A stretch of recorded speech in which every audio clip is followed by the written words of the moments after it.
Hello বন্ধুরা, সবাই কেমন আছেন? আশা করছি ভালো আছেন, ভালো থাকবেন। এই বর্ষাকালে যাই হোক, আজকে এই যে পটল আর ডিম নিয়েছি। ডিম পটল তো আমরা অনেকে অনেক রকমভাবেই রান্না করি, আজকে আমি একটু অন্যরকমভাবে রান্না করব। এই চকলা ছাড়িয়ে নিচ্ছি, এই যে এভাবে, এই যে বটি বটি দিয়ে চকলাটা ছাড়াচ্ছি। ওই ছুনলি দিয়ে ছাড়ালে অনেকটা পটল হয়ে যায়। তো এই যে এইভাবে চকলাগুলো এই যে পাতলা পাতলা করে, একদম পাতলা পাতলা করে ছুলছি। তো একটা ছুলেই দেখাচ্ছি আপনাদেরকে। এই যে চকলা ছুলে রান্না করব আজকে। চকলাটা ছাড়াই একটা দেখাচ্ছি আপনাদেরকে।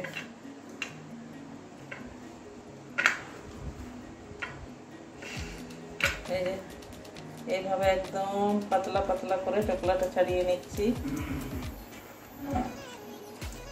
এই যে চকলাটা একদম পাতলা পাতলা করে ছাড়িয়ে নেব বটি দিয়ে। দুটো তো অলরেডি ছাড়ানো হয়ে গেছে, তো এই বাকি আর তিনটে আছে।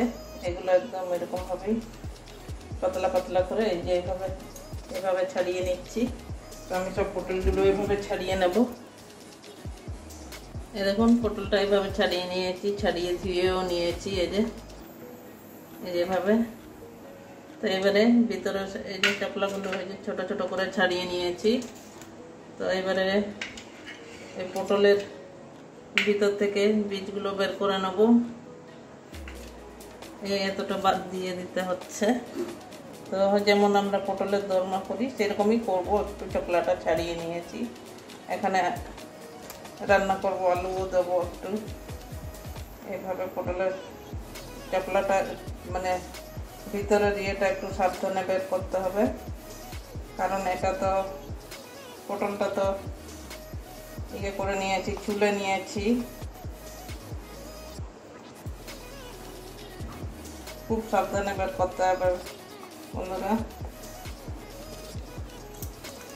বীজগুলো সব বের করে নেবো ওইভাবে হালকা হালকা করে, একটু আস্তে আস্তে করে বের করতে হবে। তাড়াহুড়ো করে বের করলে হবে না, কারণ এটা চকলা ছাড়ানো।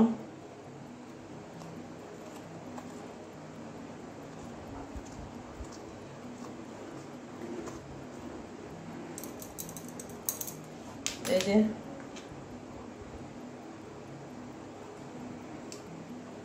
একটু আস্তে আস্তে করে বের করছি, একটু টাইম লাগছে যদিও।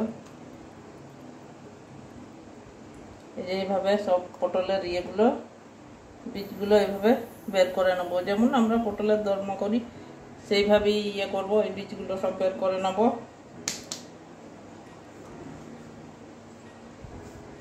মুখটা ডিম দিতে অসুবিধা হবে, তার জন্য এই যে এতটা করে পটল করে নিচ্ছি।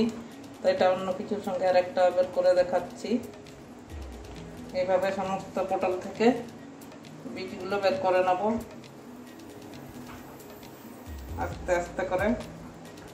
আর পটলটা দেখেছেন কত বড় বড় লম্বা লম্বা পটল আছে।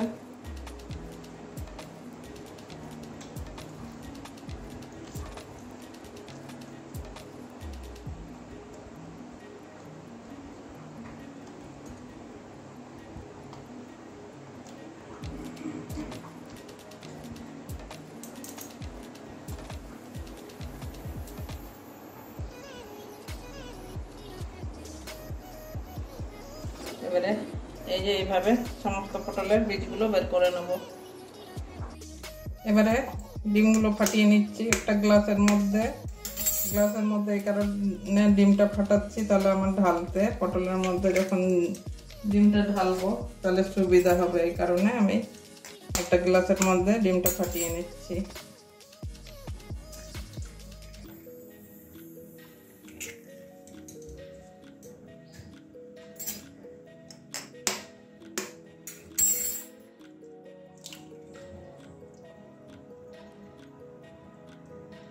তিনটে ডিম ফাটিয়ে নিয়েছি।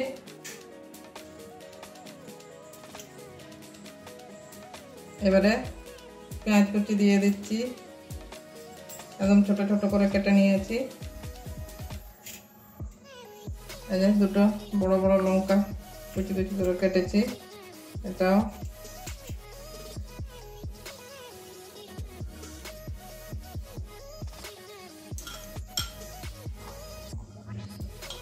এবারে পরিমাণ মতো নুন দিয়ে দিচ্ছি। তরকারি তো নুন দেওয়া হবেই, অল্প করে নুনটা দিয়ে দিচ্ছি। এবারে হলুদ দিয়ে দেব একটু কালারের জন্য।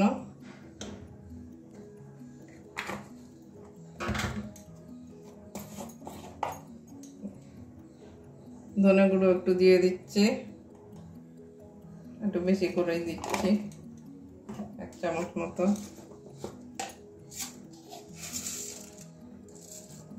গোটা জিরে দিয়ে দিচ্ছি এই যে।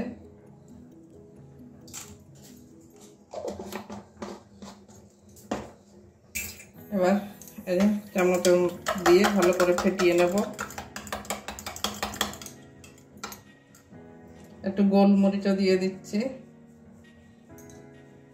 ঝাল ঝাল হবে, গন্ধটাও ভালো লাগবে। এটাও ভালো করে গোলমরিচটাও মিশিয়ে নেব ভালো করে।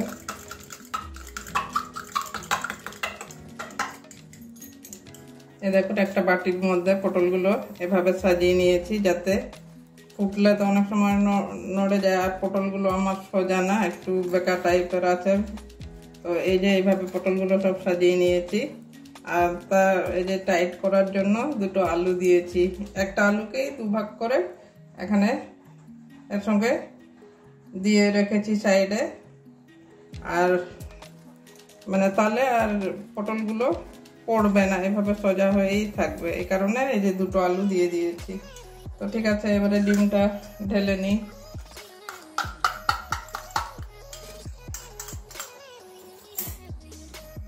পটলগুলো একটু লম্বা লম্বা আছে অনেক, আস্তে আস্তে করে ঢালতে হবে আমাকে, কারণ মুখটা একটু বেশি বড় করিনি, একটু সরু সরু মানে শুরু করেই রেখেছি। একটু বুঝে সুঝে ঢালতে হবে। আর ডিম চামচে করে ঢাললেও হবে না, এইভাবেই ঢালতে হবে আমাকে। দরকার পড়লে ওই লঙ্কাগুলো আগে ঢুকিয়ে দিতে হবে। এইভাবে সমস্ত পটলের মধ্যে এগুলো ডিমটা ঢেলে নেব। একটু আস্তে আস্তে করে ঢালতে হচ্ছে, কারণ পেঁয়াজ লঙ্কা এগুলো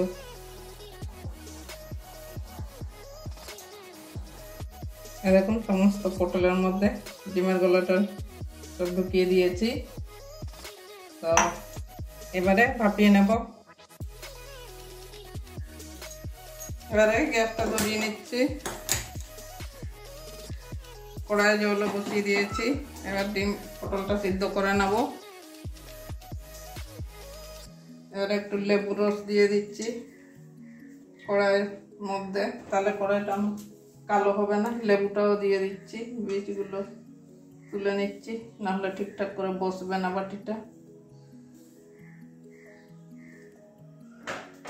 গরম হয়নি এখনো জলটা, হাত দিয়ে তুলে নিচ্ছি লেবুর বীজগুলো। তাই লেবু দিলে আর কড়াইটা কালো হওয়ার কোনো ভয় থাকবে না, মাজার আর কোনো টেনশন থাকবে না। তো এবারে এভাবে বসিয়ে দিই আগে টিফিন বাটিটা।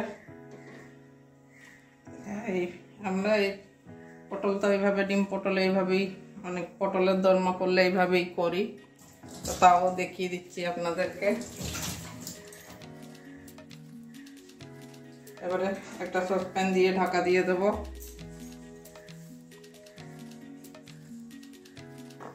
দেখুন ফুটতে শুরু করে দিয়েছে। আমি এরকম একটা বড় সসপ্যান দিয়ে ঢেকে দেব 10-12 মিনিটের জন্য, যতক্ষণ সিদ্ধ হচ্ছে না ডিমটা। ঠিক আছে, ফিরে আসছি আবার। তখন অন্য কিছু মশলাগুলো করে রাখতে হবে।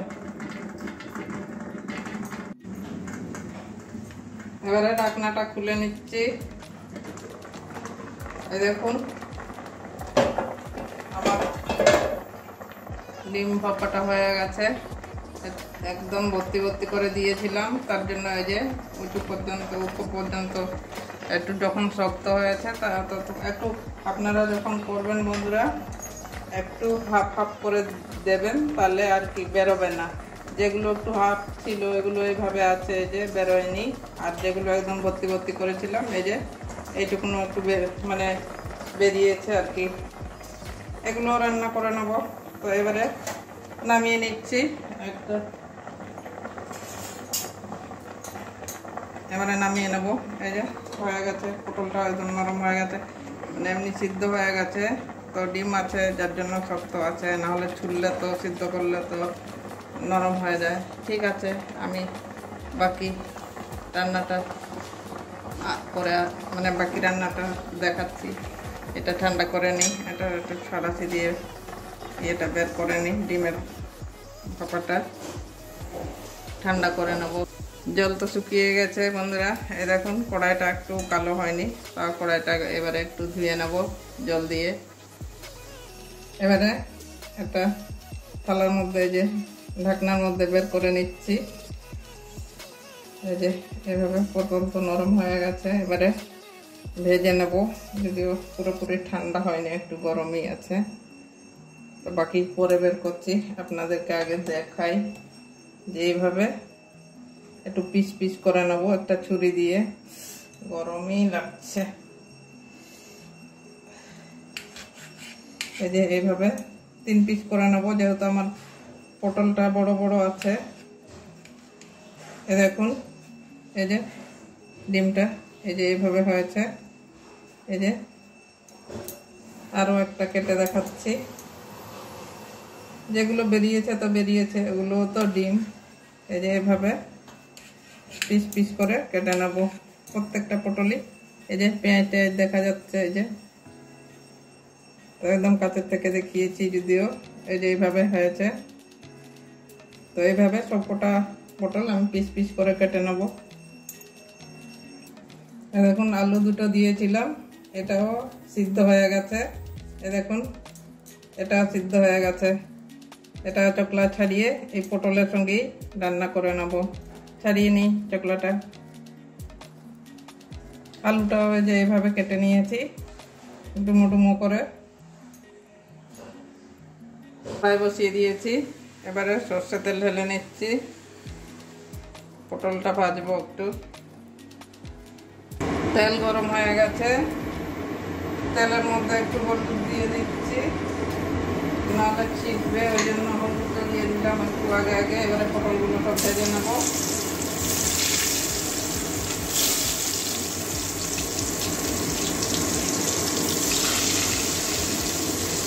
হলুদ দিলে একটু কম খেতে, না হলে তেল ছিটে যায় অনেকটাই। এভাবে সমস্ত পটলগুলো ভেজে নেব।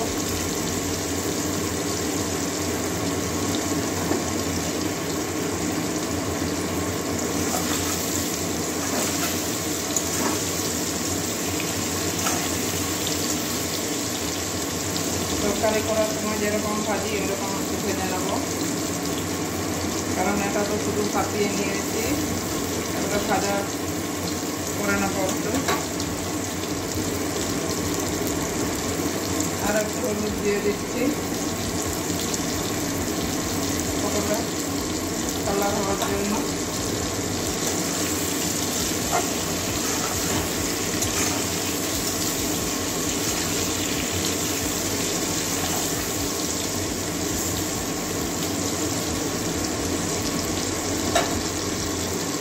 একটু লাল লাল করে ভেজে নেব। দেখুন পটলটা আমার ভাজা হয়ে গেছে। এই যে লাল লাল করে ভেজে নিয়েছি, যেমন তরকারি করার সময় ভাজি সেইভাবে ভেজে নিয়েছি।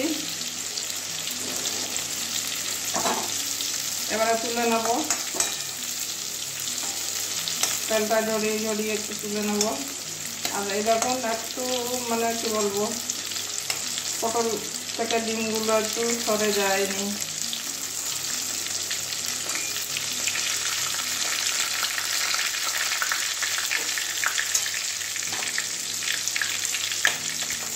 যেমন ভাপানো হয়েছে সিদ্ধ করে করা আছে, তেমনই পটলগুলো ডিমের মধ্যে থেকে গেছে। বরং আরও ফুলে গেছে আর একটু। এইভাবে একদিন আপনারা অবশ্যই বাড়িতে রান্না করবেন, কথা দিচ্ছি ভালো লাগবে।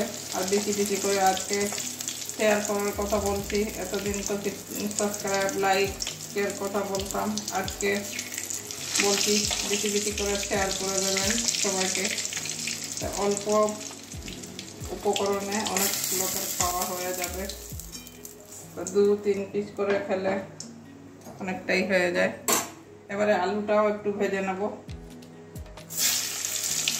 আলু সাদা সাদা লাগবে। আলুটা একটু ভেজে নিচ্ছি। আর পটল ভাজলে তো তেলটা কালো হয়ে যায়।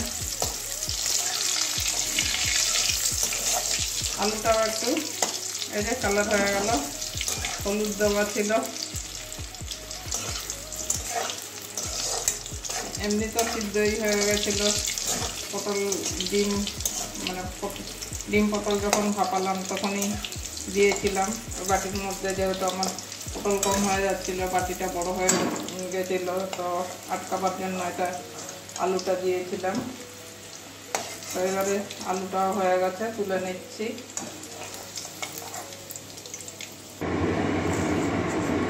এবারে ফোড়নে দেবো গোটা জিরে। গোটা গরম মশলা দেওয়া যায়, কিন্তু আমি গোটা জিরেই দিচ্ছি। গরম মশলা পরে দেবো। এই যে কয়েকটা রসুন থেতো করে নিয়েছি, এটাও দিয়ে দেবো। গন্ধটা ভালো হবে, গরম মশলার কাজ করবে। যখন শাক ভাজি তখন আমরা রসুন ফোড়ন দিই, তখন কত সুন্দর গন্ধটা লাগে, ওই জন্য আমি এই রসুনটা দিয়ে দিলাম। এবারে পেঁয়াজ কুচি দিয়ে দিচ্ছি।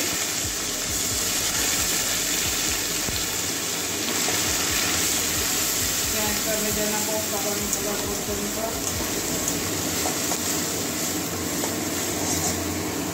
পেঁয়াজটা ভাজা হয়ে গেছে।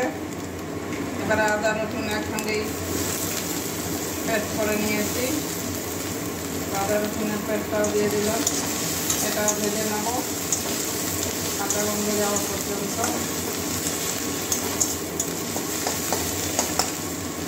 এবারে কুচিয়ে রাখা টমেটো দিয়ে দিচ্ছি,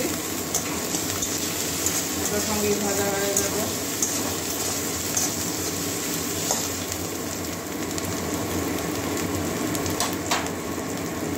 এবারে কাঁচা লঙ্কা 4টে চিরিয়ে দিয়েছি, এটাও দিয়ে দেবো।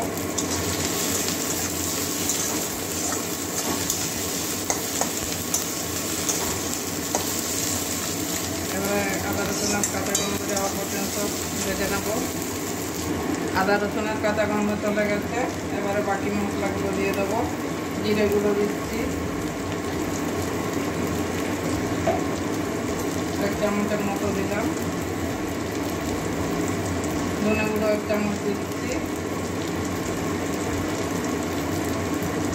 হলুদ দিচ্ছি 1 চামচ।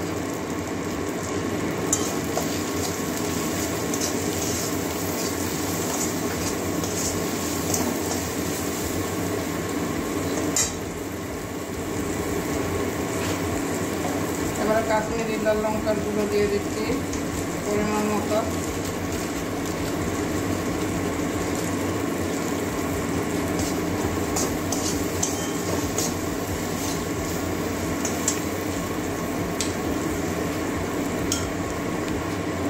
এবারে নুন দিয়ে দিচ্ছি, মশলার মধ্যেই নুন দিচ্ছি, আর পরে নুন দেবো না, টমেটোটা তাড়াতাড়ি গলে যাবে। এবারে জল দিয়ে মশলাটা কষিয়ে নেব।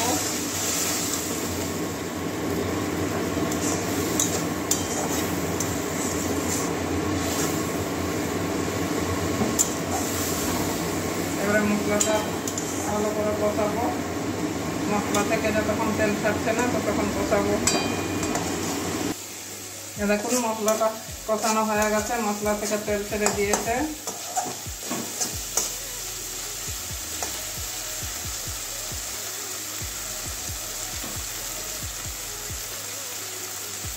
এবার আলুটা আগে দিয়ে দেবো।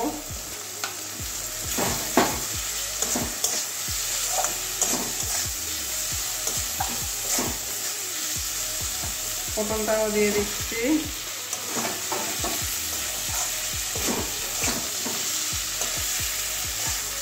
মশলার সঙ্গে ভালো করে কষিয়ে নেব।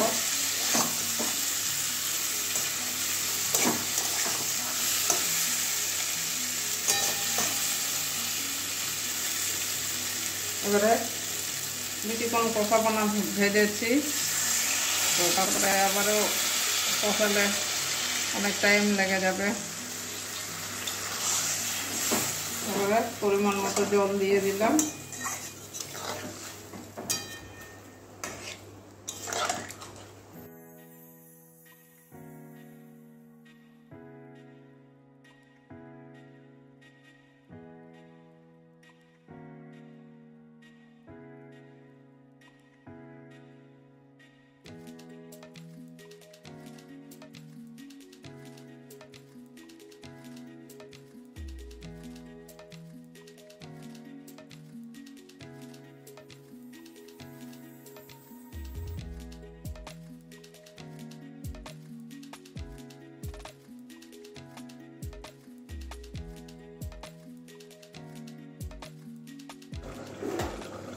দেখুন এবারে ঢাকনাটা আবার খুলে দিচ্ছি। অনেকক্ষণ ফোটালাম, 4-5 মিনিট ধরে ফোটাচ্ছি। এই দেখুন ডিমটা আবারও খুলে গেছে, তো খুলে যায়নি। এই যে দেখুন মাঝখানে কেটেছি, এটা মাঝখানের পটলটা। এই দেখুন এই যে আবারও খুলে গেছে ডিমটা, যেহেতু ফোটালাম। এবারে হয়ে গেছে আমার ডিম পটল, একটু নতুন স্টাইলে করলাম। তো এবারে ধনেপাতা কুচি দিয়ে দিচ্ছি। গরম মশলা দিলেও দেওয়া যেত, আমি যেহেতু হাতে ধনেপাতা ছিল ওই জন্য আর গরম মশলা দিচ্ছি না, ধনেপাতা দিয়েই নামিয়ে নেব। ভালো করে মিশিয়ে দিচ্ছি ধনেপাতাটা।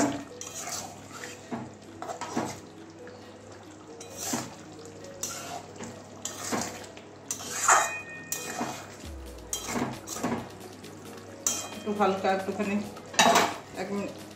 2 সেকেন্ডের জন্য 2-3 সেকেন্ডের জন্য ঢাকা দিয়ে রাখবো। এবারে আবারও ঢাকনা খুলে দিচ্ছি। দেখুন ধনেপাতাগুলো একদম নরম হয়ে গেছে আর খুব সুন্দর গন্ধ বেরিয়েছে ধনেপাতা। এই তরকারিটা এইভাবে একটু মাখা মাখা করেই করলাম, এরকমই ভালো লাগবে। এবারে নামিয়ে নিচ্ছি, একটা বাটির মধ্যে ঢেলে দেখাচ্ছি। বন্ধুরা দেখলেন, আমরা তো সবসময় চকলা সমেত এই উপরের ইয়েগুলো চেঁচে তারপরে রান্না করি। একবার এইভাবে রান্না করে দেখবেন, মাছ মাংস ফেলে হয়ে যাবে, মাছ মাংস আর কিচ্ছু লাগবে না। এটা আপনারা রুটি ভাত সব কিছুর সঙ্গেই খেতে পারবেন, লুচি পরোটা। তো বন্ধুরা কেমন হয়েছে অবশ্যই কমেন্ট করবেন, আর ভালো লাগলে তো লাইক দেবেন। চ্যানেলে যারা নতুন আছেন তারা সাবস্ক্রাইব করবেন, বেশি বেশি করে শেয়ার করবেন। তো যাই হোক আজকের জন্য এটুকুনই, একটু ঝাল ঝাল করবেন, এই তরকারিটা একটু ঝাল ঝাল করলে ভালো লাগে। তো আজকের জন্য এটুকুনই, সবাই ভালো থাকুন। তো টাটা।